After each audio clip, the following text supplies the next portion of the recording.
เจริญพรท่านสาธุชนทั้งหลายรายการธรรมทานจากวัดพุทธปัญญาเมืองพมนารัฐแคลิฟอร์เนียประเทศสหรัฐอเมริกามาพบกับท่านผู้ฟังท่านผู้ชมอีกวาระหนึ่งรายการธรรมทานพบกับท่านในวันที่28มกราคมพุทธศักราช2569ถ่ายทอดสดจากวัดวชิระธรรมาภิรตารามเมืองซังกาเลนประเทศสวิตเซอร์แลนด์สวัสดีอัจฉาวดีมีแก้ว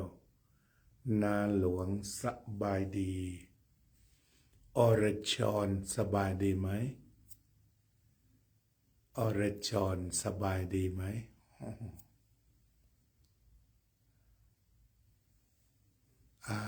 ขอบคุณที่ทักทายมารายการธรรมะวันนี้ก็คงจะได้สนทนากันเรื่องหนึ่งกล่าวคือปัจจุบันนี้ถ้าเรามองตามเฟซต่างๆก็จะได้อรชรสบายดีนะดีแล้วดูแลพี่สาวดีๆถ้าหากเรามีโอกาสได้ดูตามเฟซต่างๆปัจจุบันนี้ก็จะมีเรื่องคำถามคือมักจะมีการตั้งคำถามเรื่อยไปและคำถามของคนสมัยใหม่ก็ค่อนข้างจะยากที่จะตอบให้เขาฟังโดยเฉพาะบางคนมีความรู้ก็จะเอาความรู้ตัวนี้มาเพื่อที่จะล้มล้างสิ่งเก่าๆโดยการดูตามตัวหนังสือเช่นมีหลายสำนักแล้วตอนนี้ที่บอกว่าการทำวัดสวดมนต์ไม่มีในพระไตรปิฎกฉะนั้นไม่จำเป็นที่จะต้องทำความคิดนี้ก็แพร่ระบาดไปพอสมควรผลกระทบก็คือว่าถ้าหลายๆวัดเห็นชอบมันก็ไปเข้าทางกิเลสเพราะว่าการทำวัดสวดมนต์เป็นการขัดเกลาชนิดหนึ่งที่จะต้องใช้ความอดทนความภาคเพียรในการทำวัดสวดมนต์เช้าเย็นแต่ก็คนส่วนหนึ่งคือมันยากเหมือนกันนะบางทีเวลาจะทำวัดสวดมนต์มันขี้เกียจหนักมันเหมือนกับต้องเอาชนะความขี้เกียจอย่างแรงแต่ตอนนี้ก็มีบางกลุ่มก็พยายามที่จะบอกว่าทำวัดเช้าทำวัดเย็นนี่ไม่ใช่ซะละเพราะไม่ได้มีในพระไตรปิฎก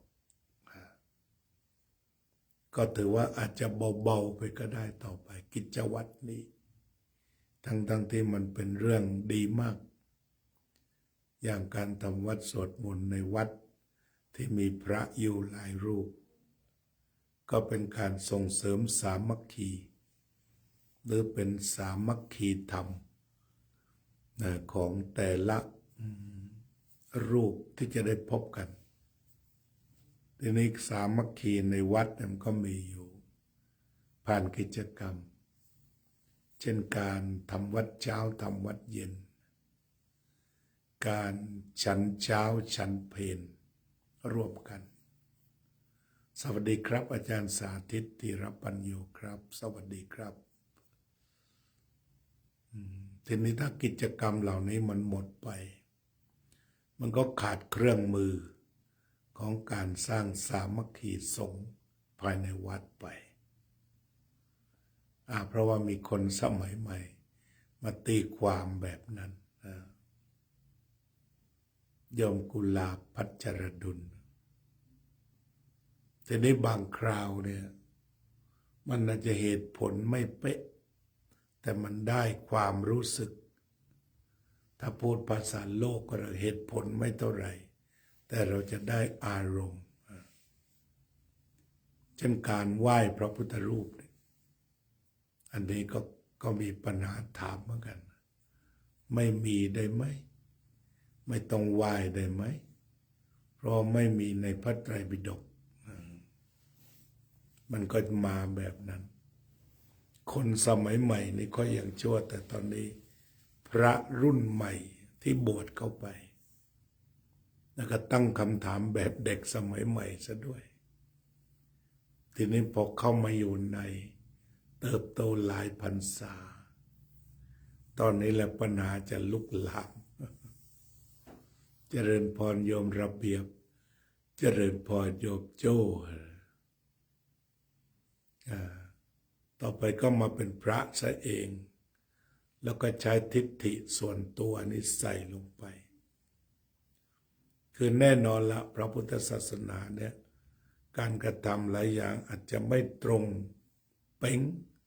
ตามพระพุทธวจนะแต่เรายังมีวัฒนธรรมประเพณีที่ปฏิบัติแล้วมันสนับสนุนความตั้งอยู่มั่นคงแห่งพระสัทธรรมโยมกัลยาว่องทิพย์คงคาโยมเคนตดาเด็กหนุ่มๆก็ชอบถามเรื่องไม่ต้องไหว้พระได้ไหมไม่ต้องมีพระได้ไหมเพราะว่าอันนั้นมันเป็นรูปเคารพเป็นดินเป็นโคลนเป็น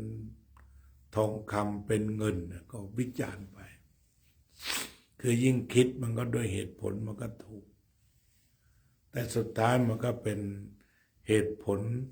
ไปทำลายอารมณ์ความรู้สึกจริงๆไม่มีมันก็ได้อยู่ตามที่ว่า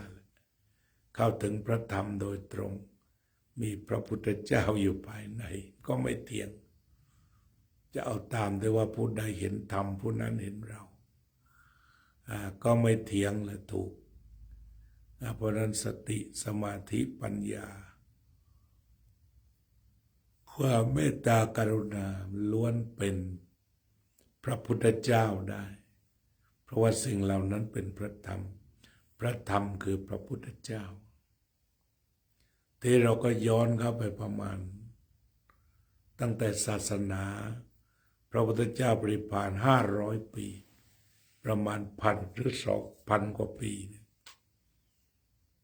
เขาก็คิดทำพระพุทธรูปกันขึ้นมา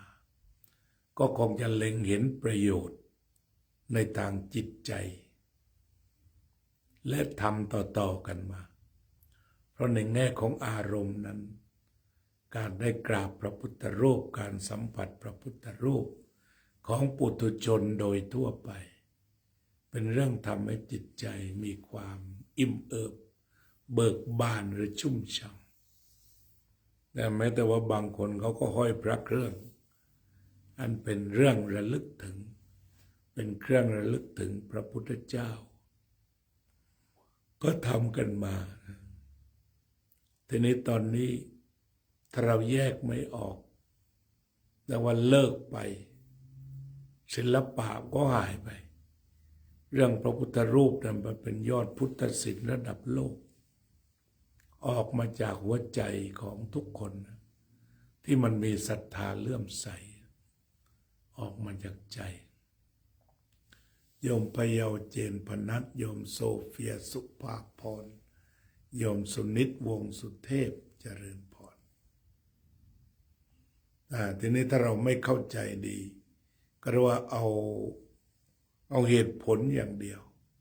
แต่ไม่เอื้อเฟื้อต่ออารมณ์หรือต่อความรู้สึกโยมพรสิริจันทร์ฉายเป็นยังไงบ้างสบายดีเนาะบ วันนี้มาฟังธรรมะด้วยอยู่หลังสวนหรืออยู่ส่วนไหนของโลกของประเทศเพราะคุณพรสิรินั้นเดินทางบ่อย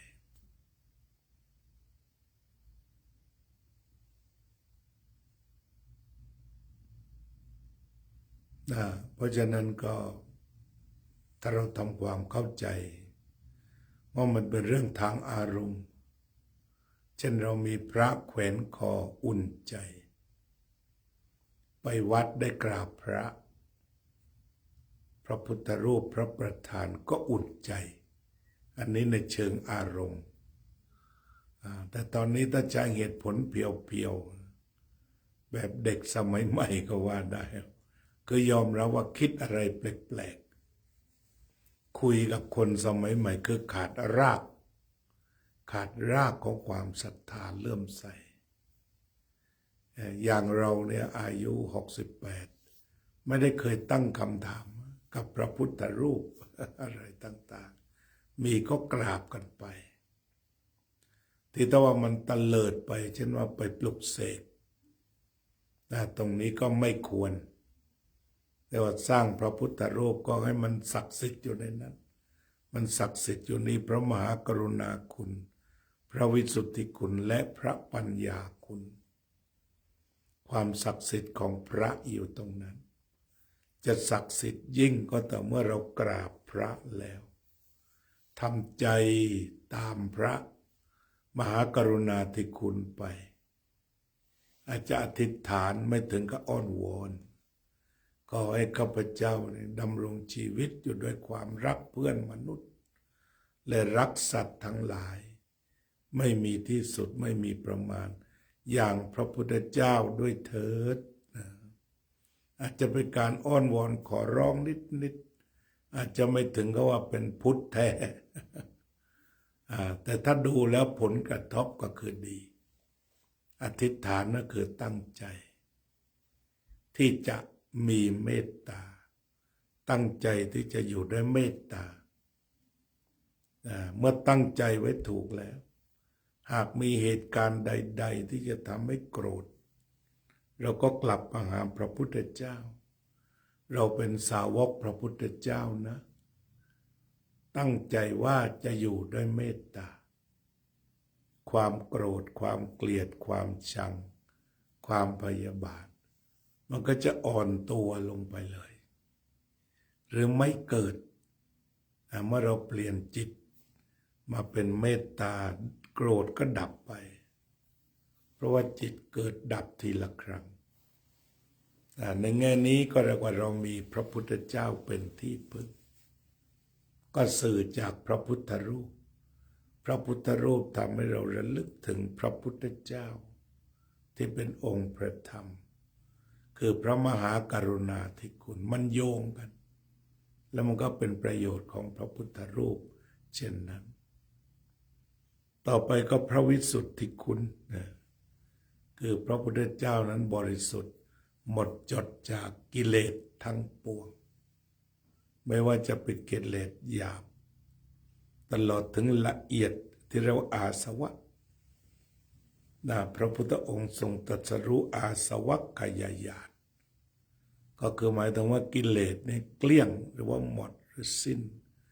ไปจากพระนฤทัยเรียกว่านิพพานนิพพานก็เป็นศูนย์รวมของธรรมะทั้งปวงแล้วก็ไม่มีกิเลสปนดังที่พระองค์ได้ทรงแสดงธรรมออกไหลออกมาจากความบริสุทธิ์ผุดผ่องของพระองค์ท่านดังนี้ในแง่ปฏิบัติก็เหมือนกันเมื่อรับพระพุทธคุณในแง่ของความบริสุทธิ์พระวิสุทธิพุทธคุณก็คือพุทธคุณอันเกิดจากความบริสุทธิ์ที่เรารับมาแล้วก็เวลากราบก็อธิษฐานอีกไม่ใช่ขอร้องแต่เป็นความตั้งใจว่าจะรักษาจิตให้บริสุทธิ์จะรักษาจิตให้บริสุทธิ์จะสำรวมจะระวังไม่ปล่อยจิตไป ไปตามอิทธิพลของความรักหรือชังแต่ประการใดคุณโยมกนกวันอินตันคุณโยมป้องโคมิตเจริญพรอันการรักษาความบริสุทธิ์เราก็มีพลังใจที่จะรักษาตามรอยบาทพระศาสดา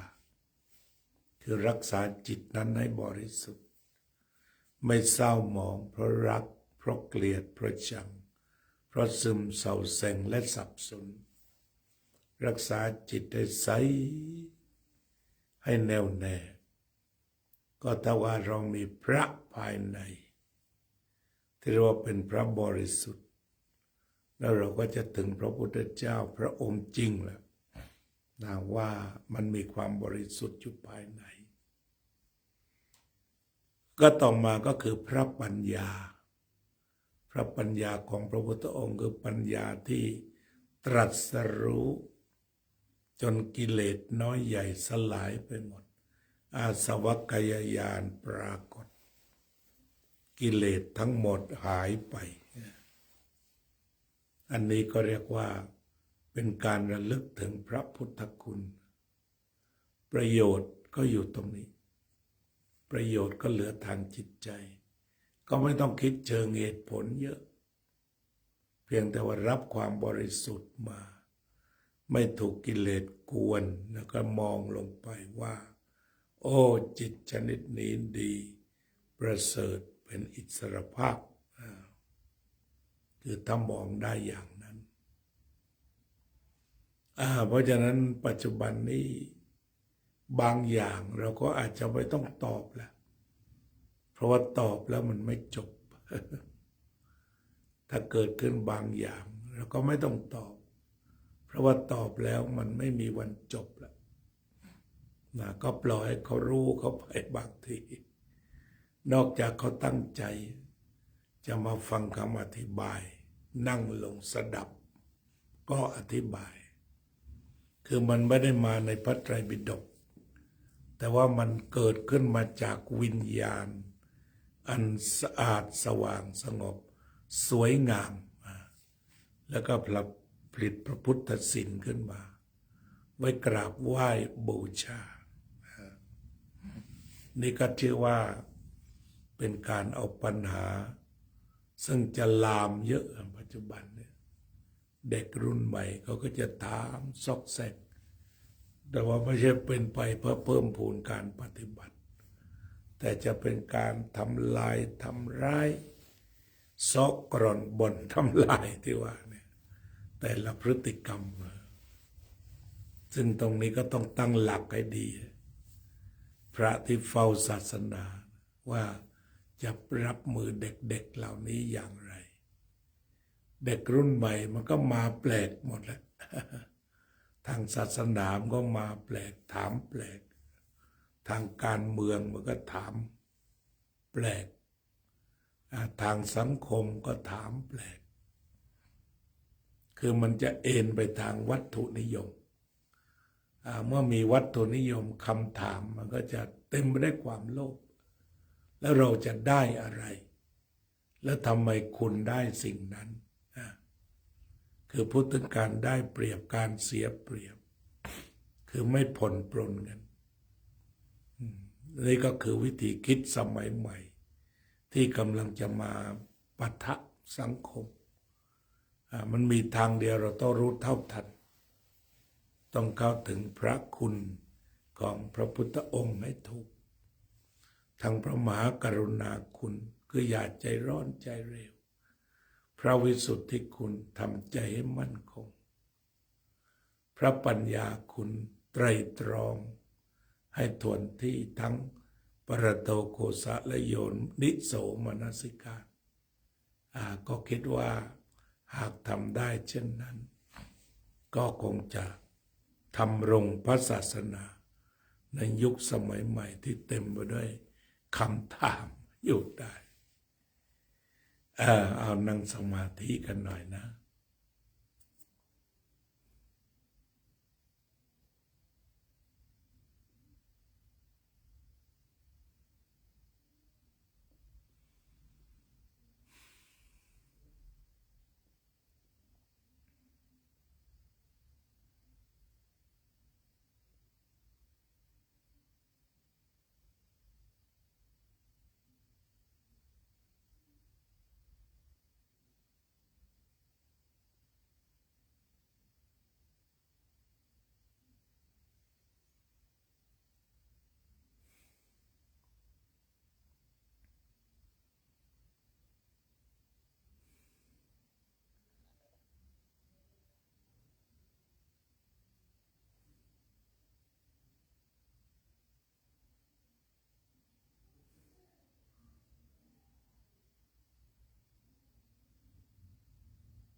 โยมจิรารัตน์เกียรติสันติกุล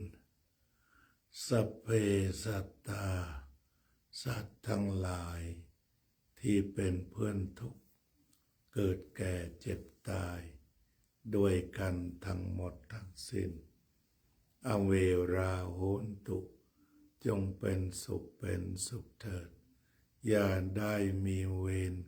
แก่กันและกันเลยอัพยาปัชชาโหนตุจงเป็นสุขเถิดอย่าได้พยาบาทเบียดเบียนซึ่งกันและกันเลยอนีฆาโหนตุจงเป็นสุขเถิด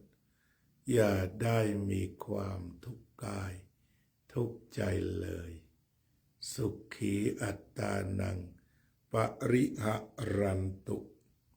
จงมีความสุขกายสุขใจรักษาตนให้พ้นจากทุกข์ภัยทั้งสิ้นเถิดอภิวาทนาสีลิสะนิจจังวุธาปจายิโดจัตตารโอธรรมาวัฏันติอายุวันโนสุขังพลัง